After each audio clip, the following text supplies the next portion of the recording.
Olá amigos e amigas, no nosso vídeo de hoje nós vamos falar sobre angústia, superação, criatividade e inovação, tá bom?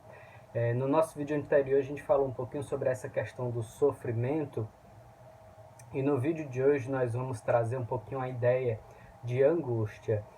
A angústia ela é estudada por várias teorias, por várias abordagens filosóficas, psicológicas. Ela é um sentimento que a maioria dos seres humanos tem e muitas vezes essa angústia ela é traduzida em termos como, por exemplo, ansiedade, como incômodo, agitação.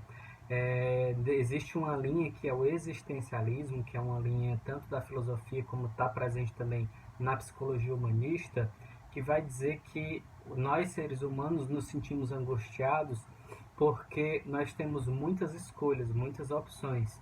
E o Sartre, por exemplo, ele dizia que quando a gente faz uma escolha, a gente acaba deixando uma outra escolha de lado. Sempre quando fazemos uma escolha, temos que viver, temos que acarretar, temos que carregar conosco a ideia de todas as outras escolhas que poderíamos ter feito, todos os outros caminhos que poderíamos ter tomado, e isso é um fator, isso é uma das fontes de angústia.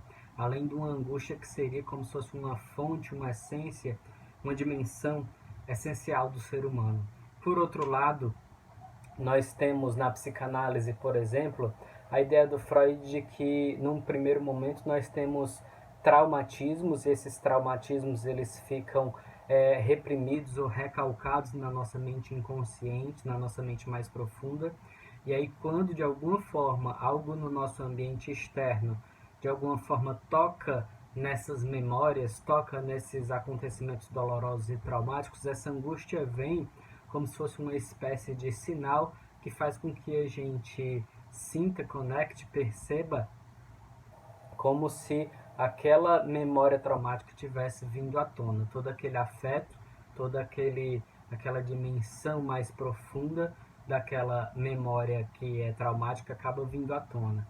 Por outro lado, o Freud ele vai dizer que existe uma outra angústia mais fundamental, que ela pode estar associada, digamos assim, às primeiras experiências da nossa primeira infância, ou a um sentimento de desvalimento, um sentimento de medo fora do comum, que seria associado à própria ideia de existir, ou até mesmo a um sentimento de medo muito grande ou de angústia muito grande gerado pelo próprio nascimento, o que devido aos estudos de alguns autores da época foi chamado de o trauma do nascimento, autores como Otto Rank, por exemplo.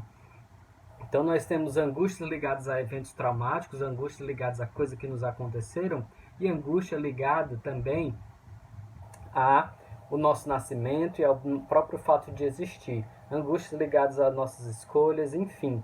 O Lacan, por exemplo, que é outro psicanalista, vai falar que a angústia ela faz parte do real. O próprio real é traumatismo. A realidade, o fato da gente existir, o fato da gente se dar conta de que nós existimos como seres humanos, tudo isso seria um fator de angústia para cada um de nós. Tanto a psicanálise como a psicologia analítica de Jung, ela vai falar que, por exemplo, a gente pode ir além, a gente pode superar a angústia, os acontecimentos traumáticos, primeiro através de um processo de limpeza, que é o que acontece, por exemplo, na terapia.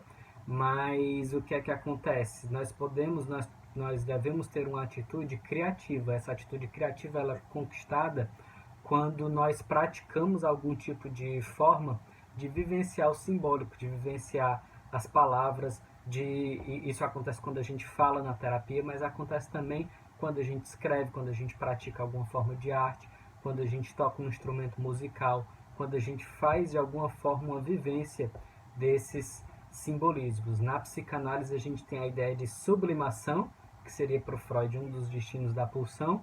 Para o Jung a gente tem a função transcendente, que é a função criadora de símbolos e é a função que faz a conexão entre a mente consciente e a mente inconsciente. Um símbolo ele une elementos conscientes e inconscientes para Jung, e quando a gente vivencia esses símbolos, quando a gente cria coisas novas, a gente entra em contato com essa dimensão mais profunda, a gente faz uma ponte entre as mentes consciente e inconsciente. Então, está no estado de criatividade, está no estado de inovação, seria um exercício de quê?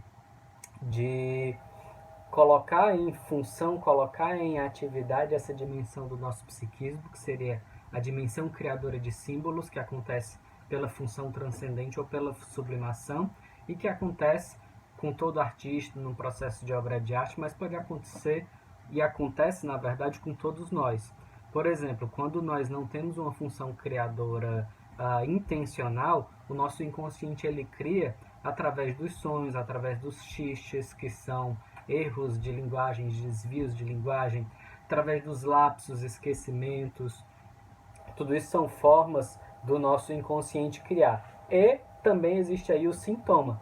E aí a gente pode ter, por exemplo, a angústia, a ansiedade, ou até mesmo outros sintomas mais graves, psicossomáticos, como consequência dessa função criativa da nossa mente. Quando a gente não fala, quando a gente não se trabalha, acaba que essa função criativa da mente cria sintomas, que é também uma forma de falar, que tem algo ali que precisa ser expresso, precisa ser dito.